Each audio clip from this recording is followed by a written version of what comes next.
Hello students, welcome to the YouTube channel of Akbar classes. Akbar classes के YouTube channel में आप सबका स्वागत है। क्लास 7 की केमिस्ट्री हम लोग ऑलरेडी पढ़ रहे हैं, पियर्सन सीरीज़, जिसमें हम चैप्टर पढ़ रहे हैं क्लासिफिकेशन ऑफ मैटर। लेकिन मुझे लगता है कि कुछ बच्चों को एनसीईआरटी भी पढ़ने की ज़रूरत है, और एनसीईआरटी में भी कुछ ऐसे ऐसे चैप्टर्स हैं जो बहुत इंपॉर्टेंट है केमिस्ट्री के पॉइंट ऑफ व्यू से। तो मैं आज एनसीईआरटी से एक चैप्टर को चूज़ किया हूँ और उसी को पढ़ाना शुरू करूँगा, क्योंकि एनसीईआरटी में बहुत कम केमिस्ट्री के चैप्टर्स हैं। तो उसमें से एक बहुत ही इंपॉर्टेंट चैप्टर है और इस चैप्टर का नाम है, आप देख सकते हैं, फिज़िकल एंड केमिकल चेंजेस। ये बहुत ही इंपॉर्टेंट चैप्टर है आपके क्लास के लिए, तो ये आपको पढ़ना बहुत ज़रूरी है। तो शुरू करते हैं। बहुत सारे बच्चों को केमिस्ट्री का बहुत कुछ आइडिया होगा, लेकिन हम लोग इस चैप्टर में ज़्यादा हाई-फाई चीज़ें नहीं पढ़ेंगे। एनसीईआरटी में जितनी सारी चीज़ें दी गई है उन पे बात करेंगे और देखेंगे कि हम लोग क्या क्या सीख सकते हैं, और सिर्फ एनसीईआरटी को पढ़ के हम कितना कुछ जान सकते हैं, है ना। अगर आप सबके पास किताब है तो आप सब लोग अपनी अपनी किताबें निकाल लें, और मैं अपने फ़ोन पे किताब देख रहा हूँ क्या क्या चीज़ें हैं। तो अगर बात शुरू की जाए, चैप्टर का नाम क्या है, फिज़िकल एंड केमिकल चेंजेस। तो आप फिज़िकल एंड केमिकल को हटा दें, सिर्फ देखें चेंजेस। ये चेंजेस जो है, ये चेंजेस हमारे लाइफ का पार्ट है, पार्ट ऑफ आवर लाइफ। अब मैं क्यों इसको पार्ट ऑफ आवर लाइफ कह रहा हूँ कि हमारी ज़िंदगी का हिस्सा कैसे है। चेंज है लेकिन ये हमारी ज़िंदगी का हिस्सा है।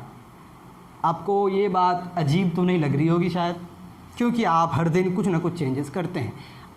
आप बहुत सारे चेंजेस होते देखते हैं, जैसा कि आप किचन की बात अगर कर लूँ मैं, किचन में अगर आपने फ्रिज रखा होगा तो आप पानी रखते हैं, ठंडा हो जाता है। This is a change. जो मैटर जिस स्टेट में रहता है उसमें कुछ तब्दीली आएगी, उसमें कुछ बदलाव आ गया, उसमें कुछ ट्रांसफॉर्मेशन हो गया, तो आप कहते हैं चेंजेस हो गए। और ये चेंजेस हमारे ज़िंदगी का एक हिस्सा है, ये होना बहुत ज़रूरी है कि नहीं। आप ग्रो कर रहे हैं, आप इतने छोटे से बच्चे थे, फिर धीरे धीरे धीरे धीरे आप ग्रो कर रहे हैं। इसका मतलब आपके बॉडी के अंदर चेंजेस आ रहे हैं, आपके बाल बढ़ जाते हैं, आपके हाथ बढ़ जाते हैं, आप कभी मोटे हो जाते हैं, कभी आप पतले हो जाते हैं, कभी आप बीमार पड़ जाते हैं। तो बीमार पड़ जाना क्या है, फिर आप बीमार पड़ने के बाद दवा खाते हैं, फिर आप अच्छा फील करते हैं, फिर आप ठीक हो जाते हैं। ये सब क्यों होता है? क्योंकि चेंजेस होते हैं, और इन चेंजेस को स्टडी करेंगे हम लोग केमिस्ट्री में। ये चेंजेस को सीखना बड़ा ज़रूरी है, क्योंकि जब आप चेंजेस के नेचर को नहीं समझेंगे, फिर उन चेंजेस में होने वाले नुकसान फ़ायदे, इसको आप कैसे सीखेंगे? क्योंकि चेंजेस हो रहे हैं, तो कुछ चेंजेस आपके लिए हो सकता है हार्मफुल हो, कुछ चेंजेस ऐसे हो सकते हैं आपके लिए यूज़फुल हो। तो हम लोग यूज़फुल चेंजेस को जानबूझ के करने की कोशिश करेंगे, और जो हार्मफुल चेंजेस हैं उसको हम रोकने की कोशिश करेंगे। तो हम पहले जानेंगे ना कि कौन यूज़फुल है, कौन हार्मफुल है, उसका नेचर क्या है, उससे क्या बन रहा है। तो इन चेंजेस को ही हम लोग डिस्कस करेंगे। तो कुछ चेंजेस, अगर आप अपनी किताब हैं आपके पास, तो आप चेंजेस को देख सकते हैं, क्या क्या चेंजेस लिखे गए हैं इसमें। आप अपनी डेली लाइफ में बहुत सारे चेंजेस से फेस करते हैं अपने आप को। आप कोल्ड ड्रिंक बनाते हैं, कोल्ड ड्रिंक उसमें चेंज होता है। उसको आप फ्रिज में रखते हैं, ठंडा हो जाता है, जो ही बाहर निकालते धीरे धीरे वो गर्म हो जाता है, उसमें चेंजेस होता है। आप एक कोल्ड ड्रिंक को मार्केट से लाते हैं, उसके ढक्कन को जो ही खोलते हैं आप, उसमें एक साउंड आता है, फिजी साउंड, मतलब कुछ चेंज हो रहा है। वो चेंज क्या है, उसमें जो डिज़ोल्व गैसेस हैं, दैट इज़ कार्बन डाइऑक्साइड, वो बाहर निकलने लगता है, जिससे बबल्स बाहर निकलते हैं, और आप एक साउंड सुनते हैं, फिजी साउंड। ये होता है, समझ में आ रही बात। इसी तरह से और चेंजेस क्या क्या हैं। आप घर में दूध से दही बनाते हैं, कर्डलिंग ऑफ मिल्क, है ना। दूध का खट्टा हो जाना, कभी कभी बहुत गर्मी के मौसम में दूध खट्टा हो जाता है। ध्यान रहे, दूध से दही बनना, making curd from milk is a different process. उसमें वो आपके लिए यूज़फुल है, वो आप चाहते हैं कि वो हो, क्योंकि दही बहुत पसंदीदा चीज़ है, सब लोग खाते हैं, वो आप चाहते हैं, वो एक यूज़फुल चेंज है। लेकिन दूध का, जिसको आप आम भाषा में कहते हैं, घर की ज़बान में कहते हैं कि दूध फट गया, जिसको आप सिंपली कहेंगे सॉरिंग ऑफ मिल्क, दूध का खट्टा हो जाना, तो वो दूध ख़राब हो गया। तो वो चेंज आप नहीं चाहते हैं, इसलिए आप जनरली क्या करते हैं, दूध को बार बार गर्म करते हैं, या फिर दूध को आप कहाँ रख देते हैं, रेफ्रिजरेटर में रख देते हैं, ताकि उसका टेम्परेचर इतना रहे कि वो ख़राब ना हो। तो ये चेंजेस, कुछ चेंजेस हमारे लिए फ़ायदेमंद है, कुछ चेंजेस हमारे लिए नुकसानदेह हैं। अगर आप शरबत बनाते हैं, शरबत बनाने के लिए क्या करना पड़ेगा, you take a glass of water, chilled glass of water. अगर आपको बेहतरीन शरबत पीना है तो फिर उसमें आप क्या करेंगे, चीनी डालेंगे, नमक डालेंगे, ओके, फिर आप नींबू का रस डालेंगे, तब आपको बेहतरीन शरबत मिलेगी। तो ये चेंजेस है कि नहीं। आप जब नमक डालेंगे एक चेंज आया, नमक का टेस्ट आया, चीनी डाले और एक टेस्ट आया, नींबू डाल दिया और एक टेस्ट आया। तो जब डिज़ोल्व हो रहा है, डिज़ोल्व होने के बाद एक नया टेस्ट मिल रहा है, ये सारे चेंजेस हैं, है कि नहीं। अब पानी को गर्म करेंगे, बॉयल हो गया, चेंज हो गया, चेंज। आप घर में खाना बनते हुए आपने देखा होगा, जो आप राइस को कुक करते हैं तो बहुत ज़्यादा पानी में तो राइस को आप बॉयल करते हैं एक तरह से, तो वाटर क्या करता है, बॉयल करता है, ठीक है, वो चेंज तो आप। लेकिन आप जब ढक्कन उस कंटेनर के ऊपर ढक्कन रखते हैं, उस कंटेनर के सरफेस पे आप वाटर ड्रॉपलेट्स देखते हैं। पानी तो आपका कंटेनर में था, वो वहाँ कैसे आ गया, तो आप कहते हैं कि वो इवापोरेट किया, वहाँ जाके कंडेंस कर गया। तो इवापोरेशन, कंडेंसेशन, ये सब क्या हैं, चेंजेस हैं। समझ में आ रही बात। अगर चेंजेस ना होता तो आप राइस को कुक नहीं कर सकते, तो राइस जिस शक्ल में थी वही शक्ल में रह जाती। यानी कि चेंजेस होने ज़रूरी हैं। Changes are the part of the life, changes are the part of the life. और कहा जाता है कि ये संसार का नियम है, संसार का नियम है। आप अगर इसको एक संसार का नियम समझ रहे हैं, हर कुछ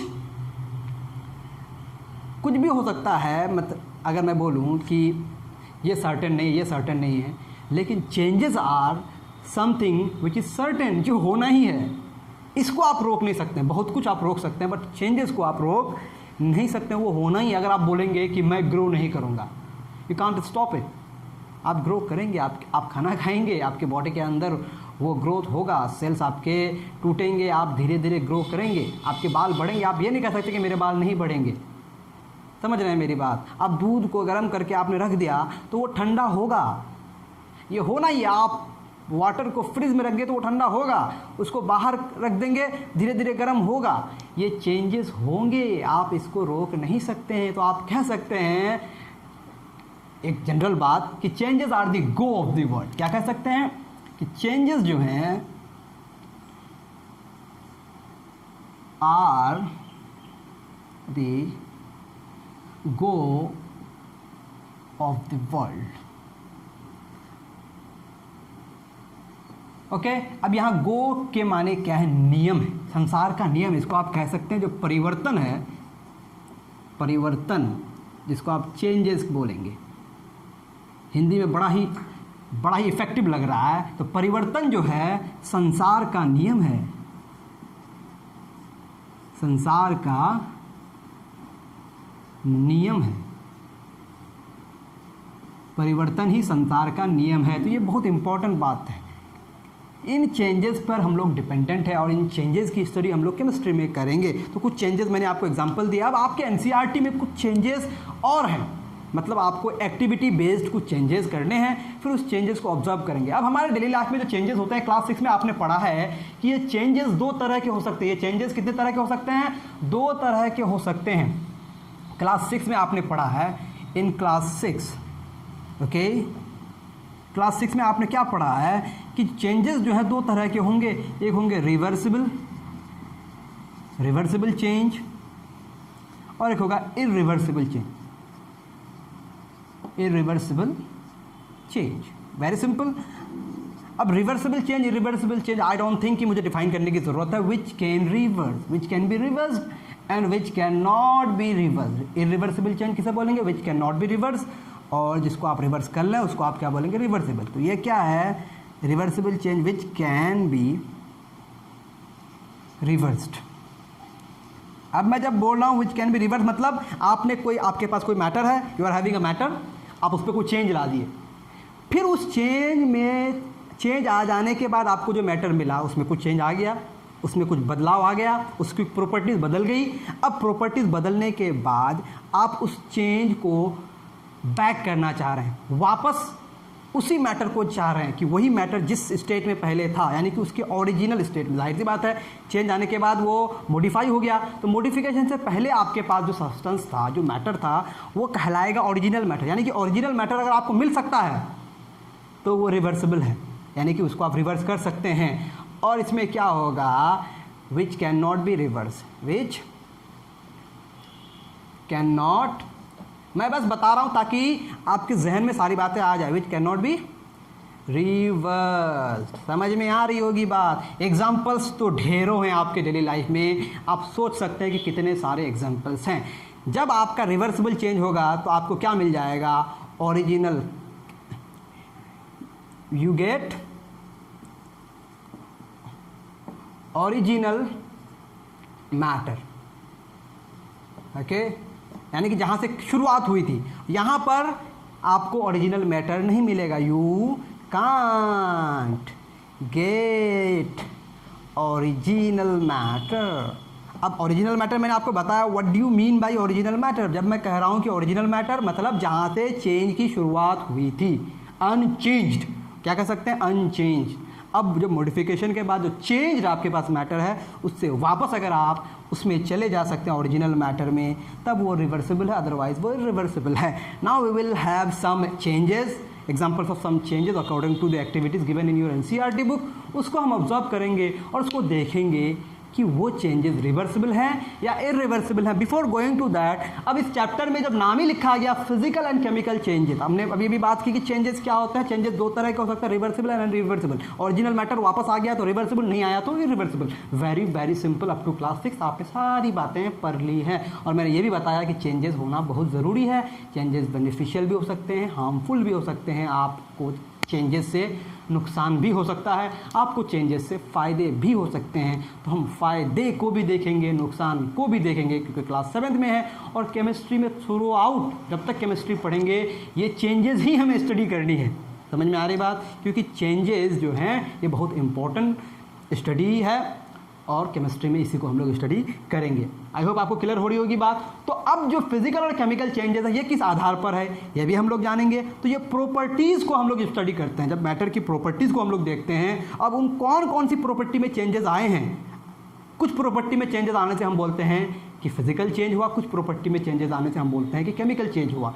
यानी कि ये तो मैटर में वापस आने और जाने की बात थी, लेकिन अब मैटर की प्रॉपर्टीज़ को अब हम लोग ऑब्जर्व करेंगे। क्या देखेंगे हम लोग, मैटर की प्रॉपर्टीज़ को क्या देखेंगे। Remember what will we see now, we will see the nature properties of matter. Matter की प्रॉपर्टीज़ को देखेंगे और उस प्रॉपर्टी में क्या चेंज आया है, क्या चेंज आया है, उस चेंज के आधार पे, यानी कि प्रॉपर्टीज़ के आधार पे, on the basis of change in properties, on the basis of change in properties हमारे पास ब्रॉडली दो तरह के चेंजेस होते हैं, फिजिकल एंड केमिकल। यानी कि हमारे पास प्रॉपर्टीज़ भी दो तरह के होंगे। तो before going to the types of changes हमें जानना है क्या, properties of matter. Properties of matter की प्रॉपर्टीज़ किसे कहते हैं। अब ये प्रॉपर्टीज़ को डिफाइन करने की ज़रूरत नहीं है, प्रॉपर्टीज़ किसे बोलेंगे, प्रॉपर्टीज़ ऑफ मैटर को डिफाइन करने की ज़रूरत नहीं है। प्रॉपर्टीज़ आप सिंपली कह सकते हैं उसमें जो खूबियां हैं, कौन कौन बातें हैं जिससे आप उस मैटर को पहचान रहे हैं। जैसा कि मैं काला हूँ, मेरे पास दाढ़ी है, मेरे बाल हैं, मेरे दो आँखें हैं, है ना, मैं पतला हूँ, ये मेरी प्रॉपर्टीज़ है जिससे आप मुझे पहचान रहे हैं। मैं ज़्यादा बोलता हूँ, तो जिससे आप किसी ऑब्जेक्ट को, किसी मैटर को पहचान सकते हैं, उसकी जो आइडेंटिफिकेशन है वो उसकी प्रॉपर्टीज़ हो गई। अब ये प्रॉपर्टीज़ दो तरह की होंगी। ये प्रॉपर्टीज़ कितने तरह की होंगी, दो तरह की होंगी। एक को आप बोलेंगे फिजिकल प्रॉपर्टीज़, फिजिकल प्रॉपर्टीज़ ये बहुत इंपॉर्टेंट है।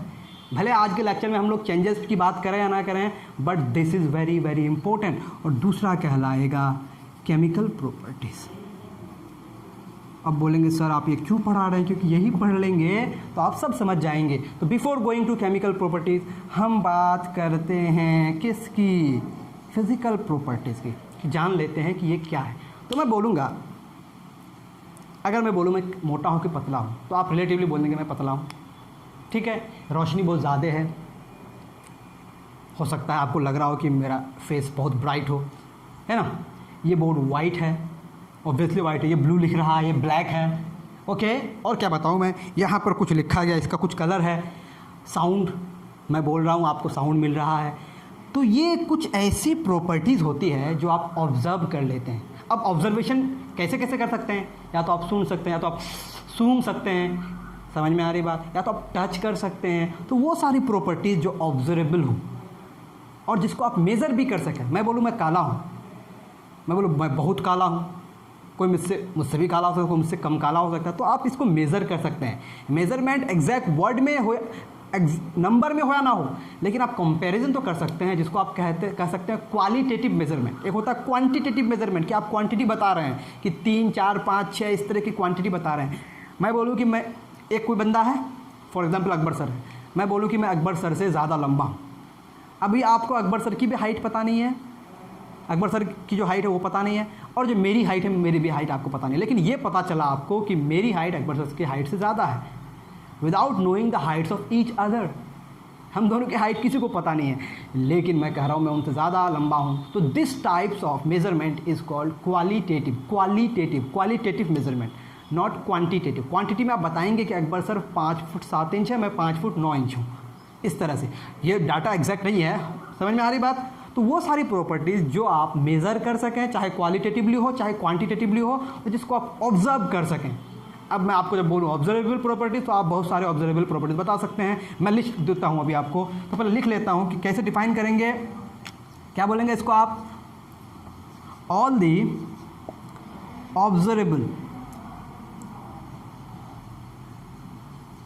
Observable and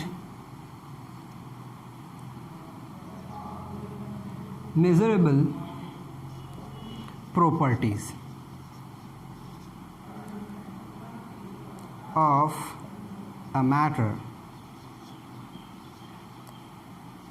are called physical properties, PP, physical properties। अब एग्जाम्पल्स देखते हैं हम लोग, क्या क्या एग्जाम्पल्स हो सकते हैं। अगर मैं आपको बोलूं इसे देखिए, आप बताइए काला है कि गोरा है, लाल है कि सफ़ेद है, ओके और भी कुछ कलर्स है, हरा है, ब्लू है, कुछ भी कलर्स हो सकते हैं। तो ये कलर आप देख के बता सकते हैं, इसके लिए उसमें घुसने की ज़रूरत नहीं है, उसमें कुछ चेंजेस लाने की ज़रूरत नहीं है, उसको तोड़ने फोड़ने की ज़रूरत नहीं है, बस आप देखेंगे बता देंगे अच्छा ये काला है, ये हरा है, ये लाल है। तो कलर जो आप ऑब्जर्व कर सकते हैं कहाँ से, आँखों से, तो वो क्या हो गया, फिजिकल प्रॉपर्टीज़। कौन कितना लंबा है, लेंथ है, हाइट है, ये सब क्या है, फिजिकल प्रॉपर्टीज़ है। उसी तरह से कौन कितना, किसका कितना मास है, इसको ऑब्जर्व कर सकते हैं, मेज़र कर सकते हैं, 3 किलो, 5 किलो, 10 किलोग्राम, 20 किलोग्राम, 20 ग्राम, ये भी फिजिकल प्रॉपर्टीज़ है। उसी तरह से शेप है, कैसा शेप है, सर्कुलर शेप है, रेक्टेंगुलर शेप है, स्क्वायर शेप है, what ever the type of shape आप कह सकते हैं ना। तो शेप भी क्या हो गया मेरे भाई, आई होप आपको समझ में आ रही होगी बात। There are varieties of list, बहुत ही लंबा लिस्ट है, मैं कुछ लिख रहा हूँ, कलर है, लेंथ है, मास है, शेप है, साइज है, ओके। अब ये सरफेस है, ये सरफेस क्या है, स्मूथ है, इसको टच करके हम पता कर लिया ना, ऑब्जर्व कर लिया ना, तो ये हो गया smoothness, roughness, okay, hardness and softness and वगैरह एंड वगैरह एंड वगैरह एंड वगैरह। आप कुछ भी लिख सकते हैं, but chemical properties this is very very different, very very different. इसको आप डिफाइन भी नहीं कर सकते, यानी कि ये ऐसी प्रॉपर्टीज हैं जिसको आप देख के नहीं बता सकते। मैं आपको बोलूँगा कि ये वाटर है, अब वाटर की केमिकल प्रॉपर्टी क्या है कि वाटर 2 हाइड्रोजन और एक ऑक्सीजन के एटम से मिलकर एक मॉलिक्यूल बनाता है। वाट, दिस इज वाट, ये क्या है, मैं बोलूँगा यही केमिकल प्रॉपर्टी है। मैं बोलूँगा वाटर सोडियम से रिएक्ट करने के बाद हाइड्रोजन गैस रिलीज करता, आप बोलेंगे वाट, मैं बोलूँगा दिस इज केमिकल प्रॉपर्टी। तो केमिकल प्रॉपर्टीज ऐसी प्रॉपर्टीज है जिसको समझने के लिए आपको उस मैटर में केमिकल चेंजेस लाने पड़ते हैं। समझ में आ रही बात। Such changes can not B observe, can not be measured directly. तो इस तरह के चेंजेस, इस तरह के प्रॉपर्टीज़ को समझने के लिए, पता करने के लिए क्या करना पड़ेगा, मैटर में चेंजेस लाने पड़ेंगे। To understand such properties we need to change, we need to do a chemical change, अच्छा, हम लोग सारे प्रॉपर्टीज़ को लिखेंगे तो क्या बोलेंगे, we need to do chemical changes. Okay, अब इसमें क्या क्या हो सकता है, इसमें आ सकता है एग्जाम्पल अगर आप देखेंगे, सबसे पहला एग्जाम्पल जो बहुत इंपॉर्टेंट है वो है केमिकल कंपोजिशन, कि किस किस तरह के पार्टिकल से बना हुआ है। इसके लिए आपको जांच करनी पड़ेगी, जैसा कि आपको एसिड बेस एंड सॉल्ट में पढ़ेंगे कि कार्बन डाइऑक्साइड कोई गैस अगर है तो कैसे पता चलेगा, तो कार्बन डाइऑक्साइड गैस को लाइम वाटर से पास करना पड़ेगा। जब लाइम वाटर से कार्बन डाइऑक्साइड गैस को आप पास करेंगे तो लाइम वाटर का कलर मिल्की हो जाएगा, तो उस लाइम वाटर में केमिकल चेंज हो रहा है जो बताता है कि ये गैस कार्बन डाइऑक्साइड है। यानी कि केमिकल प्रॉपर्टीज़ को समझने के लिए उसमें केमिकल चेंजेस लाने पड़ेंगे। आई होप क्लियर हो गई होगी बात, तो धीरे धीरे समझ में आ जाएंगी आपको बात। तो केमिकल कंपोजिशन हो गया, उसी तरह से केमिकल रिएक्टिविटी, कितना तेज़ हो रहा है कितना स्लो हो रहा है देख के थोड़े बता सकते हैं आप, आपको देख केमिकल रिएक्शन करके देखना पड़ेगा कि तेज़ है स्लो है। तो जिसको आप बोलेंगे केमिकल रिएक्टिविटी, केमिकल रिएक्टिविटी, यही बहुत बड़ा लिस्ट बनाता है। अब केमिकल रिएक्टिविटी अलग अलग तरह की हो सकती है वगैरह एंड वगैरह। आई होप आपको क्लियर हो रही होगी बात। दो तरह के प्रॉपर्टीज़ मैटर में होती है। प्रॉपर्टीज़ किसे बोलेंगे आप, जिससे मैटर को पहचाना जा सके, उसका आइडेंटिफिकेशन, उसकी खासियत, उसकी खूबी, और वो दो तरह की होगी, physical properties and chemical properties. अब फिजिकल प्रॉपर्टीज़ जिसको आप ऑब्जर्व कर लें, मेज़र कर लें। केमिकल प्रॉपर्टीज़ ऑब्जर्व कब होगा, मेज़र कब होगा, जब उसमें कोई केमिकल चेंजेस आप लाएंगे, देख के, सूंघ के, टच करके नहीं बता सकते हैं। क्लियर, आई होप क्लियर हो गई होगी बात, क्लियर हो गई बात। Now coming back to NCERT. अब एनसीईआरटी ने कुछ चेंजेस को समझाया है, समझ में आ रही बात। एनसीईआरटी ने कुछ चेंजेस को समझाया, उन चेंजेस को हम देखते हैं, उन चेंजेस को ऑब्जर्व करते हैं, फिर वन बाय वन हम डिफाइन करते हैं कि कौन से चेंजेस क्या हैं। ओके, हटा दूँ उसे, चलिए आप भी लिखते जाएं, स्पेलिंग्स गलत ना लिखें। अगर मेरे भी स्पेलिंग गलत हो जाते हैं तो आप उसको सही कर लें और मुझे बता दें कि सर आपने जो लिखा है ये स्पेलिंग हो गया है गलत, तो कर लें ज़रा सही, तो मैं कर लूँगा सही, कोई दिक्कत नहीं है। मुझे पता है मेरे स्पेलिंग्स बड़े गलत होते हैं, कभी कभी बाहर से साउंड्स आ सकते हैं, पैपू सब ध्यान नहीं देना, हम लोग रास्ते के करीब हैं। तो चेंजेस अब on the basis of the physical properties, on the basis of the properties of matter, दो तरह की प्रॉपर्टी, दो तरह के चेंजेस भी होंगे। तो changes can be classified, changes can be classified broadly as, क्या क्या होगा मेरे भाई, फिजिकल चेंज, ओके, एंड दूसरा होगा केमिकल चेंज। अब जो बात पहले आ गई उसको पहले पढ़ेंगे, फिजिकल चेंज के बारे में हम लोग पढ़ेंगे।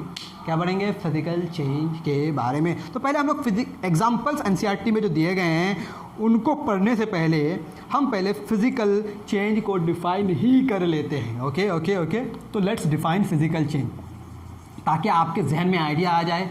अगर हमारा लाइव क्लास होता, live in the sense of कि आप मेरे सामने होते, तो मैं सारी चीज़ें आपको बताता ढंग से, प्रैक्टिकल, थोड़ा सा एग्जाम्पल्स दे के, थोड़ा सा चीज़ों को दिखा के। लेकिन अभी ये बस यूट्यूब का क्लास है, तो इसमें डेफिनेशन लिखना बड़ा ज़रूरी है। तो पहले डेफिनेशन लिख लेते हैं, फिर देखते हैं हम लोग physical change.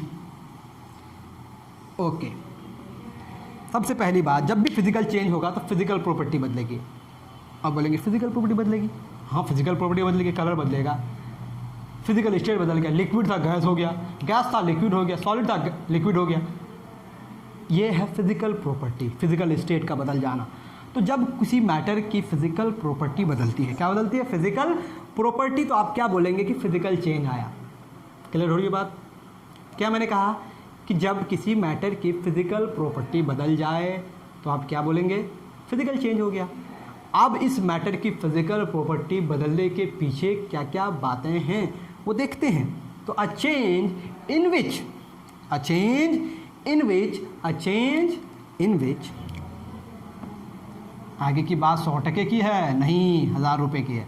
A change in which physical property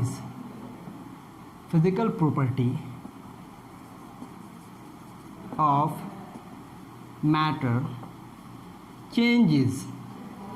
okay, अब जब फिजिकल प्रॉपर्टी बदल रहा है, जब भी किसी मैटर की सिर्फ फिजिकल प्रॉपर्टी बदले, सिर्फ फिजिकल प्रॉपर्टी बदले, क्या मैं कह रहा हूँ, सिर्फ फिजिकल प्रॉपर्टी बदले, तो वो कौन सा चेंज है, फिजिकल चेंज है।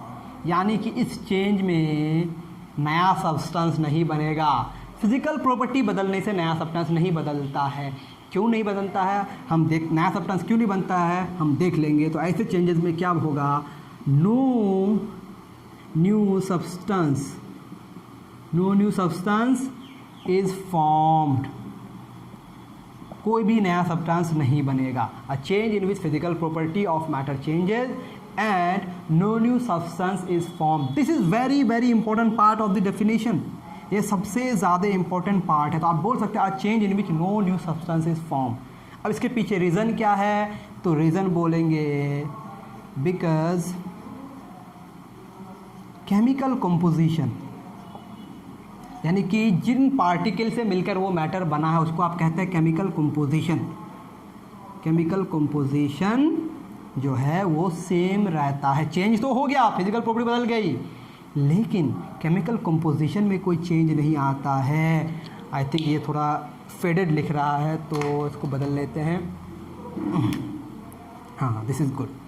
तो no new substance is form, reason क्या, because chemical composition remains same. यानी कि जब कोई फिजिकल चेंज होगा तो क्या सेम रह जाएगा, केमिकल कंपोजिशन। और केमिकल कंपोजिशन जब सेम रह जाएगा तो कोई भी नया सब्सटेंस नहीं बनेगा। No new substance, no capital करके लिख लें आप, ताकि ये आपके जहन में बस जाए। मेरी बात समझ में आई बात। तो नो न्यू सब्सटेंसेस हो। अब एक मिसकॉन्सेप्शन क्या होता है कि लोग सोचते हैं कि जब कोई फिजिकल चेंज होगा उसको रिवर्स कर लेंगे, but this is not necessary. We will see more of examples of physical changes which are irreversible. तो यानी कि ये रिवर्सिबल भी हो सकते हैं, इरिवर्सिबल भी हो सकते हैं। लेकिन एनसीईआरटी ने बड़ा अच्छा लिखा है कि most of the time reversible.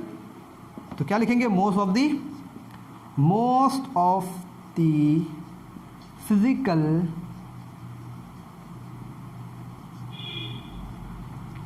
changes are reversible, but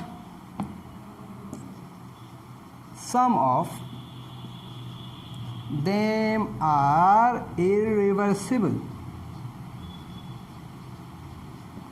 okay अब मैं फिर से आपको तो ये बताने नहीं जाऊँगा कि रिवर्सिबल इरिवर्सिबल क्या है।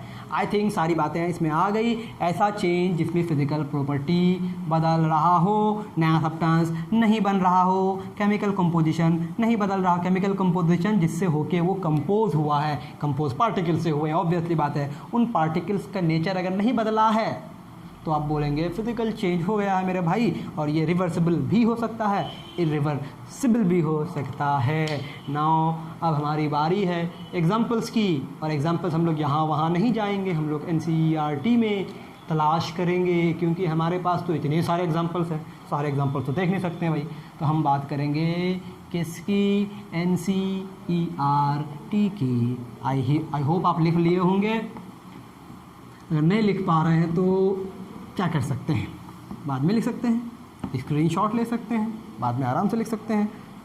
You have all the options. हमारे पास कुछ ऑप्शन नहीं है, हमको बस लिखना है, मिटाना है। तो examples of physical changes. Okay, सबसे पहला एग्जाम्पल आपके बुक में दिया है कि आपको एक पीस ऑफ पेपर लेना है, square sheet. This is the piece of paper, okay. अब आपने इसको टेयर किया, 4 हिस्सों में तोड़ दिया। अब आपको 4 अलग अलग हिस्से मिले, 1 2 3 4। ये भी पेपर था, ये भी पेपर है, ओके। पेपर ही रह गया, लेकिन ये एक बड़ा पेपर था, ये छोटे छोटे पेपर हो गए। तो क्या हो गया, साइज़ जो है चेंज हो गया, साइज़ इज़ चेंज्ड, साइज़ बदल गया। ये भी स्क्वायर था, ओके अब ये सब भी स्क्वायर ही बने हैं, स्क्वायर स्क्वायर स्क्वायर शेप में। मैंने बनाया नहीं हूँ लेकिन स्क्वायर मेरे जहन में है। स्क्वायर शीट को स्क्वायर शीट आपने बना दिया, शेप सेम रह गया but size, this is the bigger square and these are the smaller square. तो साइज बदल गया लेकिन पेपर पेपर ही रह गया, पेपर से पेपर ही मिला। तो साइज में चेंज आना, फिजिकल प्रॉपर्टी बदलना। ये क्योंकि साइज मैंने कहा कि ये फिजिकल प्रॉपर्टी है, इसको आप देख के बता सकते हैं। यानी कि एग्जांपल्स क्या हो गया, number 1 tearing of paper, tearing of paper. Okay अब ये टीयरिंग ऑफ पेपर रिवर्सिबल है कि reversible, this is the physical change, obviously बात है, but physical changes can B reversible and irreversible. अब आप बताएं कि ये चारों पीसेस को किसी तरह से ज्वाइन करके ये ओरिजिनल पेपर मिल सकता है। तो आप बोलेंगे क्या बात कर रहे हैं, ना। जब आप बोलेंगे ना मतलब ये इरिवर्सिबल है, ओहो पता चल गया, पता चल गया। तो इरिवर्सिबल के लिए हम लोग लिखेंगे IR, क्या लिखेंगे IR। Okay this is irreversible. Number 2 जो एग्जाम्पल्स NCERT में हैं मैं उन्हीं एग्जाम्पल्स को लिख रहा हूँ मेरे भाई, बस उसको ठीक ठाक कर दे रहा हूँ। अब क्या है, आपको चौक डस्ट लेना है। चौक जब आप, अगर मैं यहाँ चौक से लिख रहा होता तो चौक के डस्ट बनते, उसको कलेक्ट करना है। ओके या फिर आप एक चौक को क्रश कर देंगे, उसको पानी में मिला के उसका पेस्ट बनाएंगे, फिर उसको सुखा लेंगे। अब उसको क्रश कर दिए, चौक को क्रश कर दिए, साइज बदल गया, चेंज आया कि नहीं, लेकिन चौक के पार्टिकल्स बदले क्या, चौक के पार्टिकल्स तो चौक ही रह गए ना। फिर उसमें पानी को भिगा दिए, पानी में भिगा दिए, गीला कर दिए, पेस्ट बना दिए। अब भी कुछ चेंज आया क्या, बस गीला हो गया, डिज़ोल्व हो गया उसमें, फिर उसको सुखा दिए, वाटर उससे इवापोरेट हो गया, फिर से आपको वापस वही मिल गया। तो रिवर्सिबल भी हो गया और रिवर्सिबल भी हो गया और फिजिकल चेंज भी हो गया। तो आप क्या बोल सकते हैं, making paste from chalk powder, making paste. अब पेस्ट बनाने के लिए विधि जो होगी वो पूरा प्रोसेस आप NCERT में पढ़ सकते हैं, मैंने बताया कैसे कैसे बनाएंगे आप। Making paste from chalk powder. अब मैंने अभी भी आपको कहा कि this is the reversible change, reversible के लिए R लिखेंगे आप, ठीक है। मैं इसको इरेज कर देता हूँ, अभी इसको करते हैं erase. Okay what is the next example, next example है take a some ice in glass प्लास। चलो समझ गया क्या कहना चाह रहा है, क्या कहना चाह रहा है 3 नंबर में, कि आप एक कंटेनर में कुछ आइस क्यूब्स लेंगे, इसको छोड़ देंगे या फिर हीट करेंगे, क्या होगा भाई, आइस मेल्ट कर जाएगा, करेगा कि नहीं, करेगा ना, यानी कि melting of ice, melting of ice, ice को मेल्ट कर रहे हैं। अब ये आइस मेल्ट करने के बाद क्या मिलेगा आपको, लिक्विड वाटर मिल गया आपको। अब क्या उसको वापस आइस बना सकते हैं, ओब्वियसली लगाइए फ्रिज के अंदर, डीप फ्रीज जिसको आप कहते हैं, डीप फ्रीज, बहुत ही लो टेम्परेचर, वो बहुत ही तुरंत नहीं, समय लगेगा, बट वो फिर से क्या मिल जाएगा आपको, आइस मिल जाएगा। इसका मतलब ये रिवर्सिबल है। आई होप आपको बातें हो रही होंगी क्लियर, है ना जी। उसी तरह से एक ग्लास मान लेते हैं, आपने एक ग्लास टम्बलर लिया, हाथ से गया छूट, नीचे गया फूट, डिफरेंट पीसेस मिले, साइज़ बदल गया, लेकिन ग्लास के पीसेस तो ग्लास के पीसेस रहे कि नहीं, ग्लास के पीसेस रह गए, मतलब उसमें फिजिकल चेंज हुआ, लेकिन क्या वो रिवर्सिबल है मेरे भाई, नहीं है। हाँ तो ब्रेकिंग ऑफ ग्लास टम्बलर या फिर प्लेट जो भी हो, मैंने ग्लास टम्बलर ही कहा, glass tumbler, this is the irreversible change. I hope आपको हो रही होगी बात क्लियर, है ना। उसी तरह से वाटर का बॉयल हो जाना, बॉइलिंग ऑफ वाटर,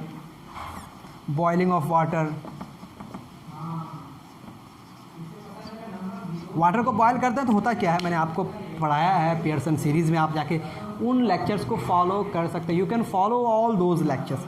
अच्छा वाटर को बॉयल करेंगे, कंप्लीट मैकेनिज्म वहाँ सीख सकते हैं। तो वाटर के पार्टिकल्स नहीं बदलते, बस उनके बीच का स्पेस बढ़ जाता है।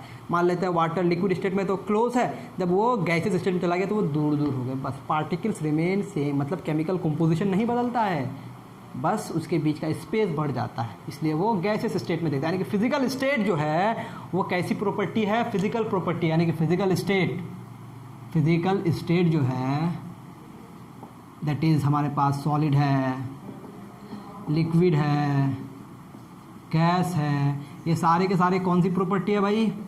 फिजिकल प्रॉपर्टीज़ हैं। सॉलिड, लिक्विड, गैस, ये सब फिजिकल प्रॉपर्टीज। सॉलिड से लिक्विड बनना, लिक्विड से गैस बनना, ये सब फिजिकल प्रॉपर्टी में चेंजेस आना है। तो बॉइलिंग ऑफ वाटर ये एक फिजिकल चेंज है और जो रिवर्सिबल नेचर का होता है। I think these are all enough. इसके अलावा और भी चेंजेस हो सकते हैं। फॉर एग्जांपल आप क्या करेंगे, एक आयरन के रॉड को हीट करेंगे, लाल हो गया, फिर उसको छोड़ देंगे, धीरे धीरे ठंडा होते होते क्या हो जाएगा भाई? फिर से क्या हो जाएगा? फिर से वो उसी ओरिजिनल कलर में आ जाएगा। यानी कि आप कह सकते हैं हीटिंग ऑफ आयरन रॉड क्या हो जाएगा? लाल भी अगर हो गया तब भी वो रिवर्सिबल है। उसी तरह से आप आयरन को बीट करके पतला बना सकते हैं, चादर बना सकते हैं, फिर उसको गरम करके फिर से उसको पिघला के उसी शेप में ला सकते हैं। यानी कि आप हीट करके उसको सॉफ्ट बना दिए, एक्सपेंड कर गया, उसको आप हैमर करके उसको कोई शीट बना दिए, कोई शेप लेके आ गए, फिर उसको वापस उसी शेप में ला सकते हैं, फिर से उसको पिघला के। तो ये आयरन ही रह जाता है। बस इस सारे के सारे चेंजेस आते हैं। तो आप क्या कह सकते हैं, hammering of iron to give a specific shape. Hammering of, जो लोहार करते हैं black smith, to give a specific shape. जैसे कि चाकू बनाना है आपको, तलवार बनाना है, कुल्हाड़ी बनाना है, स्पेसिफिक शेप। और ये कैसा चेंज है भाई? रिवर्सिबल चेंज है। इसको आप रिवर्स कर सकते हैं। You can get the same iron piece. तो इस तरह से गोल्ड की ज्वेलरी बनती है। ये सारे के सारे फिजिकल चेंजेस है, these are not the chemical changes. I hope मैं आपको समझा पाया चीज़ें। अब जो अगली बात होगी अगले क्लास में, आज के लिए इतना ही रखते हैं। Physical properties, physical chemical properties, physical changes हमने बात की। नेक्स्ट क्लास में ऑब्वियस बात है कि हम बात करेंगे किसकी? केमिकल चेंजेस की। तब तक के लिए आप पढ़ते रहें और अगले क्लास से जुड़े रहें। और जो लोग पियर्सन पढ़ना चाहते हैं वो पियर्सन के सारे लेक्चर्स पढ़ सकते हैं। आप जाके, हमारा चैप्टर का नाम है क्लासिफिकेशन ऑफ मैटर, क्लास 7, जो आप जाके देखेंगे वो बहुत डिटेल डिस्कशन है और उसमें आप पढ़ने से बहुत सारी चीज़ें आप और समझ सकते हैं। But this is also important. तो ये सारी बातें कहाँ तक हुई, चेंजेस क्या थे, प्रॉपर्टीज़ क्या क्या थी और फिज़िकल चेंजेस क्या हैं, हमने सारी बातें कर ली। रिवर्सिबल के कॉन्टेक्स्ट में भी बात कर ली। फिर एक बार बता दूं, फिजिकल चेंजेस होंगे तो नया सब्सटेंस नहीं बनेगा, नो न्यू सब्सटेंस फॉर्म, सिर्फ उसकी फिजिकल प्रॉपर्टीज बदलेगी। केमिकल कंपोजिशन में कोई चेंज नहीं आएगा, यही की पॉइंट है। केमिकल कंपोजिशन नहीं बदला तो कोई नया सब्सटेंस नहीं बना, फिजिकल प्रॉपर्टी बदली तो आप बोलते हैं फिजिकल चेंज हो गया। This is all about the physical changes. मिलते हैं अगले क्लास में। Thank you very much.